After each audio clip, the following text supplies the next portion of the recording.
Assalamualaikum warahmatullahi wabarakatuh. Salam guru penggerak, salam dan bahagia. Hai everyone, perkenalkan nama saya adalah Kartika Ayu Wulandari. Saya merupakan calon guru penggerak angkatan 9 dari SMA Negeri 1 Semaka, Kabupaten Tanggamus, Provinsi Lampung. Saat ini saya akan memaparkan tentang kesimpulan dan refleksi pemikiran Ki Hajar Dewantara terkait modul 1.1 mengenai koneksi antar materi. Kesimpulan pandangan pendidikan Ki Hajar Dewantara. Menurut Ki Hajar Dewantara, pendidikan haruslah holistik, mencakup aspek fisik, intelektual, emosional, dan spiritual. Ia percaya bahwa pendidikan bukan hanya tentang pemberian pengetahuan akademis semata, tetapi juga melibatkan pengembangan kepribadian dan karakter individu. Ki Hajar Dewantara mengedepankan prinsip pendidikan inklusif, di mana setiap individu tanpa memandang latar belakang, status sosial, atau kemampuan, memiliki hak yang sama untuk mendapatkan pendidikan berkualitas. Ia memperjuangkan hak pendidikan bagi semua anak, termasuk anak-anak berkebutuhan khusus dan anak-anak yang berasal dari kelompok marginal. Menurut Ki Hajar Dewantara, pendidikan dan pengajaran tidaklah sama. Pengajaran merupakan bagian dari proses pendidikan.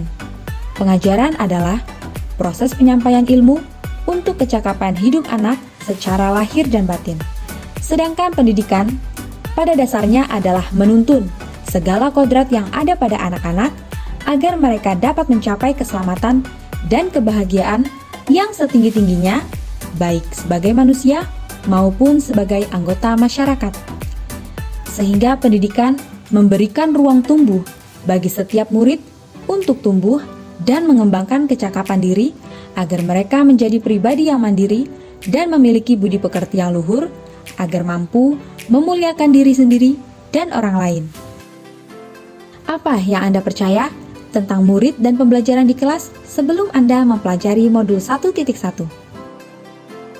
Pembelajaran yang saya lakukan sebelum mempelajari modul 1.1 yaitu siswa hanya dianggap sebagai objek pembelajaran, sehingga proses pembelajaran masih sering menggunakan metode teacher center, dan kegiatan pembelajaran mayoritas hanya dilakukan di dalam kelas.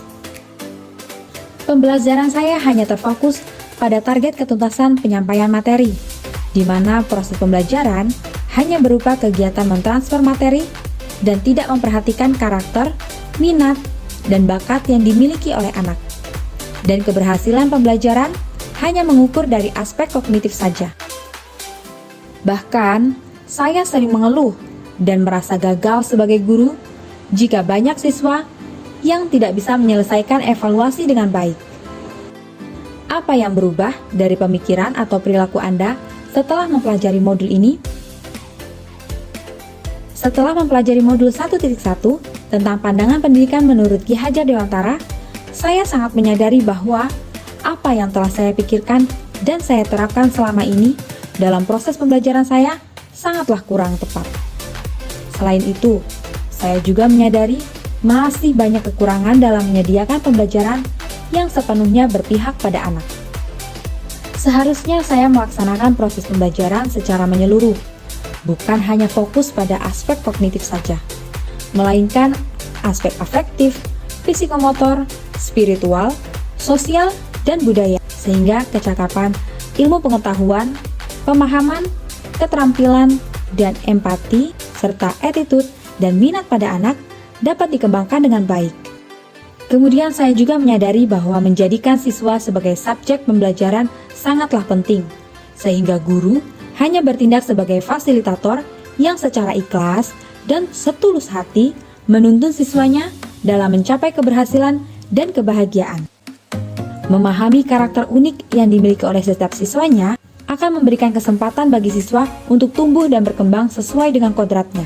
Lalu, apa yang dapat segera Anda terapkan lebih baik agar kelas Anda mencerminkan pemikiran Ki Hajar Dewantara? Tindakan yang dapat segera saya terapkan di kelas antara lain, saya merancang pembelajaran dengan metode student center yang aktif dan menyenangkan. Saya juga merancang pembelajaran dengan kecakapan abad 21, di mana berpikir kritis, kreatif, komunikasi, dan kolaborasi akan terus dikembangkan. Proses pembelajaran tidak akan menuntut pada anak untuk menjadi apa yang saya inginkan, namun menuntun anak didik untuk menjadi apa yang mereka inginkan. Saya juga akan mengenali dan memahami karakter dan latar belakang anak didik saya dengan cara aktif menjalin komunikasi yang baik dengan mereka, sehingga saya akan memahami apa yang sangat mereka butuhkan. Karena sejatinya, seorang pendidik adalah menjadi suri tauladan bagi peserta didiknya, menjadi sosok pembangkit semangat, serta menjadi pendorong dan arahan kepada anak didiknya agar senantiasa bergerak maju meraih masa depan yang cemerlang. Sekian video dari saya, semoga dapat bermanfaat bagi kita semua. Salam guru penggerak, semangat tergerak dan menggerakkan. Wassalamualaikum warahmatullahi wabarakatuh.